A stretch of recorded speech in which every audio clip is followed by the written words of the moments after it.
Di dalam hadis Nabi disebutkan Bapak Ibu, ala wa inna fil jasadi mudghah. Di dalam jasad kita, di dalam tubuh kita ada mudghah. Mudghah itu kalau kita artikan segumpal daging.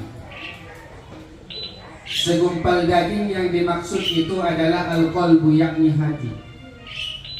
Idza saluhat saluhal jasadu kulluh wa idza fasadat jasadu kulluh wa hiyal qalbu. Apabila bagus yang satu itu, maka baguslah seluruh anggota tubuhnya.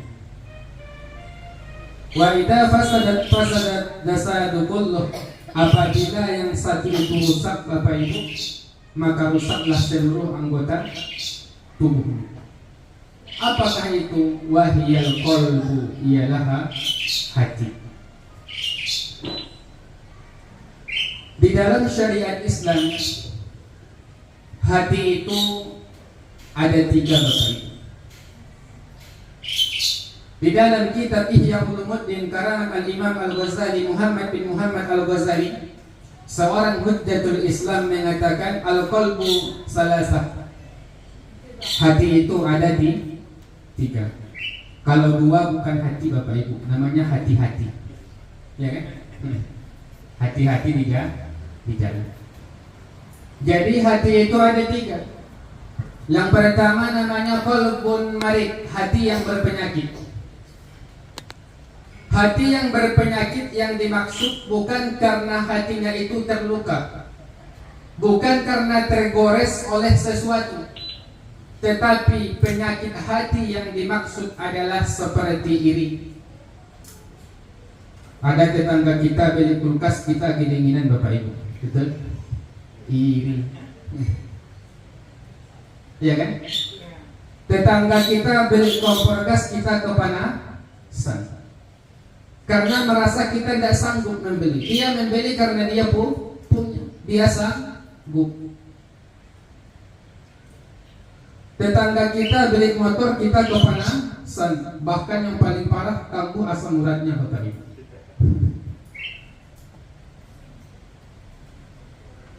Dapat kabar mau masuk rumah sakit dia Bapak Ibu, gara-gara tetangganya beli motor. Sampai di rumah sakit dapat kabar lagi, tetangga yang beli motor tadi udah berubah beli mobil dia Bapak Ibu. Mati dia mendengarnya. Itulah penyakit iri yang berasal dari hati, yang akan merusak kesehatan anggota badan kita.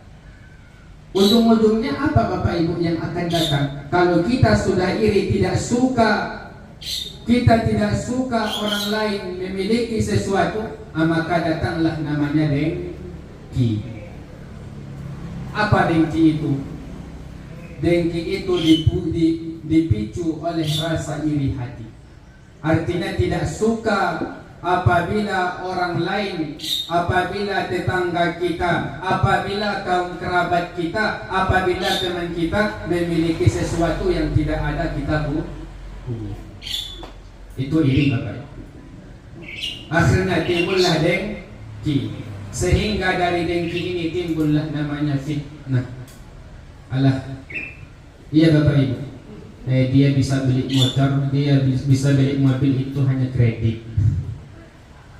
Dengki, belum tentu dia kredit. Walaupun dia kredit, apa masalahnya dengan kita ya Bapak Ibu? Itu adalah iri dan dengki. Kemudian penyakit hati itu adalah sombong, al-mutakabbir. Wala tamshi fil ardi maraha. Janganlah berjalan di muka bumi Allah ini dalam keadaan sombong. Apa yang kita sombongkan Bapak? Mana wajah yang dulu ganteng? Pak, 10 tahun, 20 tahun yang lalu mana wajah yang ganteng? Masih ada sekarang? Hah? Masih ada sekarang? Mana tubuh bapak, mana tubuh ibu yang 10 tahun, 20 tahun kekar kuatnya luar biasa? Masih sanggupkah sekarang mengangkat beban yang berat? Artinya ada masanya. Harta yang kita miliki akan habis. Ada masanya. Jadi jangan pernah sombong. Pakaian yang kita pakai sekarang ini, pakaian terakhir kita adalah kain kafan. Kendaraan yang kita miliki sekarang, kendaraan terakhir kita adalah keranda. Rumah yang selama ini kita banggakan, rumah terakhir kita adalah apa Bapak Ibu? Kuburan. Lantas apa yang kita banggakan? Maka jangan pernah kita tanamkan di dalam hati kita penyakit iri, penyakit dengki, penyakit sombong, kemudian berburuk sangka. Tak boleh. Kita itu harus berhusnuzon, berbaik sangka kepada orang. Nah itu yang pertama Bapak Ibu. Hatinya berpenyakit. Yang kedua ada namanya qalbun mayit, hati yang sudah mati. Bagaimana hati yang sudah mati itu Bapak Ibu? Disampaikan pun kebenaran maka ia tidak akan menerima. Kenapa dia tidak menerima kebenaran? Karena hatinya sudah mati. Makanya apa kata Allah di dalam Al-Quran surah Al-Baqarah? Fi qulubihim maradun fazadahumullahu maradun walahum azabun alimun bima kanu yaksibun. Ada penyakit di dalam hati mereka sehingga mereka tidak membersihkan penyakitnya itu dari hati itu, sehingga Allah menambahkan lagi. Maka hadirlah Bapak Ibu namanya qalbun mayit, hati yang sudah mati. Yang ketiga namanya qalbun salim. Apa itu qalbun salim? Hati yang selamat. Yauma la yanfa'u malun wala banun illa man atallaha biqalbin salim.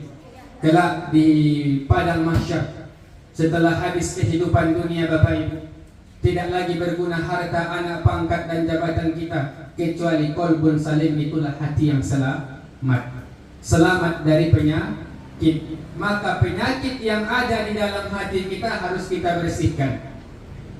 Badan kita kotor, cara membersihkannya mandi. Kalau dalam syariat Islam tambah satu lagi Bapak Ibu, apa? Berwudu. Makanya disyariatkan kita berwudu sehari semalam 5 waktu. Itu yang wajib, karena kita wajib melaksanakan sholat. Badan kita kotor, cara membersihkannya mandi. Pakaian kita kotor, cara membersihkannya dicuci. Kemudian ketika hati kita kotor, maka harus dibersihkan. Caranya bukan dicuci pakai air Bapak Ibu, mati kita nanti. Tapi bagaimana cara mencuci hati itu? Ala bizikrillah tatma'innul qulub. Perbanyak berzikir. Itu paling utama. Kemudian jangan pernah tanamkan rasa iri hati.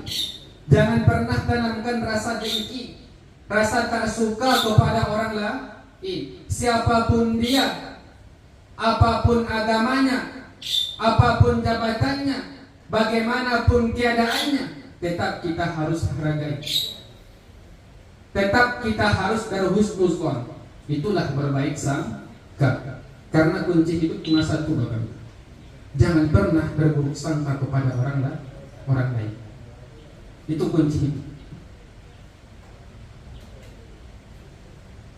Kemudian yang paling utama tadi adalah berzikir. Afdalul dzikri fa'lam annahu la ilaha illallah. Zikir yang paling utama supaya hati kita itu tenang, hati kita itu tentram, hati kita itu damai. Ucapkan sering la ilaha illallah. Nabi Allah Ibrahim alaihi salam ketika berjumpa dengan Nabi Muhammad sallallahu alaihi wasallam peristiwa Isra dan Mi'raj, Nabi Ibrahim mengatakan kepada Nabi Muhammad, "Ya Rasulullah, waqmur ummatuka fid dunya."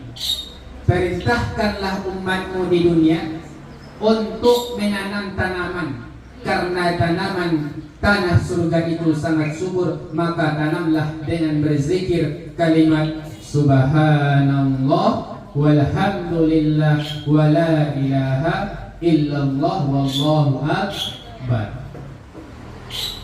Subhanallah walhamdulillah wala ilaha illallah wallahu akbar. Supaya hati tenang. Perbanyak berzikir, mengingat Allah, mengingat Tuhan kita. Apalagi kita Bapak Ibu ya, yang sudah tak ada lagi kegiatan cuma di sini aja. Lebih banyak diam daripada bekerja. Umur sudah tua, jangan sampai kita mati sia-sia. Maka umur yang kita gunakan sekarang pergunakan sebaik-baiknya, karena belum tentu setelah ini kita masih hidup lagi, karena belum tentu kita besok masih hidup lagi. Iya Bapak, karena mati itu tak ada yang tahu, itu rahasia Allah, rahasia Tuhan. Makanya ada sesuatu yang tidak kita ketahui, tetapi Allah pasti tahu. Termasuk salah satu adalah tentang kematian. Makanya apa kata para orang bijak? Salatlah kamu sebelum kamu disolat. Ini tak Bapak Ibu.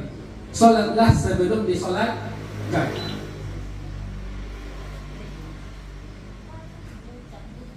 Kalau sudah disolatkan berbeda cerita. Kita sudah berada di depan semua orang, tapi bukan jadi imam Bapak Ibu, hanya menjadi apa? Jenazah. Nah, bertambah gelarnya apa? Almarhumah. Jangan sampai kita menggandeng nama itu tidak membawa amalan kebaikan dari dunia ini menuju akhirat yang kekal Bapak Ibu. Nah, itulah 3. Makanya supaya badan kita ini, jasad kita ini sehat, perbaiki hati kita. Karena kuncinya semua di hati. Idza saluhat saluhal jasadu kullu. Apabila hatinya baik, bagus hatinya, maka baguslah seluruh jasadnya, tubuhnya. Wa idza fasadat jasadu kullu. Apabila rusak, maka rusaklah seluruh anggota tubuhnya. Itulah qalbu, yaitu hati. Bapak Ibu para orang tuaku yang dirahmati Allah Subhanahu wa taala. Tak panjang-panjang Bapak Ibu ya, karena masih ada Bapak Ibu kita di sini. Nah, sebelum kita tutup, kepada Bapak Ibu untuk kembali mengingatkan hafalan kita yang dulu mungkin sekarang sudah mulai hilang, ya kan? Nah, dulu kita hafal, mungkin sekarang kita mulai tak hafal lagi, hilang. Itu salah satu faktor usia. Salah satu faktor apa lagi? Jarang dibaca, jarang diulang. Ikutin Bapak Ibu bagi yang masih hafal. A'udzu billahi minasy syaithanir rajim. Bismillahirrahmanirrahim. Qul a'udzu birabbin nas, malikin nas, ilahin nas, min syarril waswasil khannas, alladzi yuwaswisu fi sudurin nas, minal jinnati wan nas. Bismillahirrahmanirrahim. Qul a'udzu birabbil falaq, min syarri ma khalaq, wa min syarri ghasikin idza waqab, wa min syarri naffatsati fil 'uqad, wa min syarri hasidin idza hasad. Bismillahirrahmanirrahim. Qul huwallahu ahad, Allahus samad, lam yalid wa lam yulad, wa lam yakul lahu kufuwan ahad. Bismillahirrahmanirrahim. الرحيم قل يا أيها الكافرون لا أعبد ما تعبدون ولا أنتم عابدون ما أعبد ولا أنا عابد ما عبدتم ولا أنتم عابدون ما أعبد لكم دينكم ولي دين ألم تر كيف فعل ربك بأصحاب الفيل ألم يجعل كيدهم في تضليل وأرسل عليهم طيرا أبابيل ترميهم بحجارة من سجيل فجعلهم كعصف مأكول صدق الله العظيم